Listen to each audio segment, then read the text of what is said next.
সালামু আলাইকুম। বিএনপির নেতাকর্মীরা সবাই আলহামদুলিল্লাহ বলছেন, আর সাথে আওয়ামী লীগের তারাও আলহামদুলিল্লাহ বলছে। কেন হঠাৎ করে সার্জিস আলমের বিরুদ্ধে যে মামলা হলো, সেই মামলায় সবাই গণহারে আলহামদুলিল্লাহ বলছেন? আওয়ামী লীগ তো আলহামদুলিল্লাহ বলবেই, কিন্তু বিএনপি কেন বলছেন? এটা একটা কারণ আছে। এই মুহূর্তে বাংলাদেশের নোংরা রাজনীতির একটা প্রথম ধাপ হলো, যে কোনো ঘটনা ঘটলে সেটা নিয়ে যত দ্রুত সম্ভব একটা রিয়েকশন দেওয়া যায়, পলিটিক্যালি একদল আরেক দলকে বাটে ফালাইতে পারে।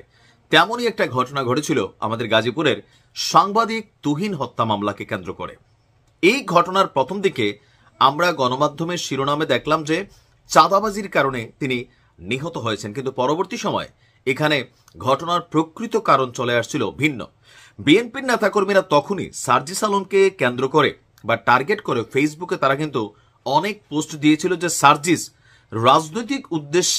রাজনৈতিক উদ্দেশ্যজনিত কারণে বিএনপিকে পাবলিকের কাছে ছোট বানানোর জন্য এই ঘটনা নিয়ে তিনি একটা বিভ্রান্তিকর অথবা অপতথ্য দিয়েছিলেন ফেসবুকে। দর্শক, জাতীয় নাগরিক পার্টির সার্জিসের বিরুদ্ধে মামলা দায়ের করা হয়েছে, আর অলরেডি এটা আজকে আমরা যদি দেখি, চিফ মেট্রোপলিটন ম্যাজিস্ট্রেট আদালত গাজীপুরে তার বিরুদ্ধে এই মানহানির মামলা করা হয়েছে। অলরেডি আদালত আবার এই মানহানি মামলাকে তদন্ত করার জন্য নির্দেশও দিয়েছেন।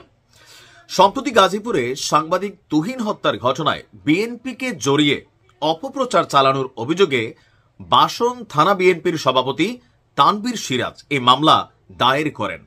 মামলার আবেদনে মানহানির জন্য ক্ষতিপূরণ চাওয়া হয়েছে।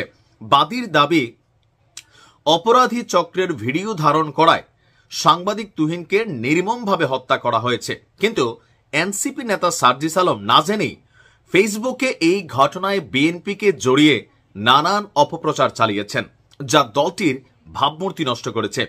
এরই মধ্যে জিএমপি কমিশনার, মানে গাজীপুরের যিনি মেট্রোপলিটন পুলিশ অফিসার আছেন, তিনি এই হত্যাকাণ্ডের মূল রহস্য উদ্ঘাটন করেছেন, যেখানে রাজনৈতিক কোনো সংশ্লিষ্টতা পাওয়া যায়নি বলে আপনার বাদীর দাবি। তাই দলের নির্দেশনা অনুযায়ী আমি বাদী হয়ে মামলাটি রুজু করেছি।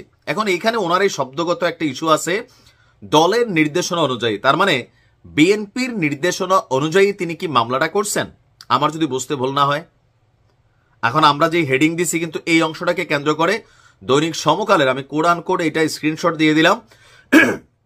তিনি বলছেন যে দলের নির্দেশনা অনুযায়ী।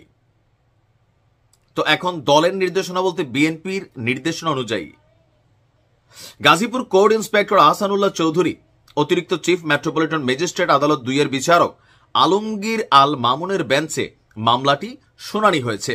শুনানি শেষে বিচারক মামলাটি আমলে নিয়ে সিআইডিকে তদন্তের নির্দেশ দেন, এবং কি এটা প্রমাণিত হবে, কেননা সার্জিস কিন্তু অরিজিনালি বিএনপিকে জড়িয়ে একটি স্টেটাস দিয়েছেন টেকনিক্যালি।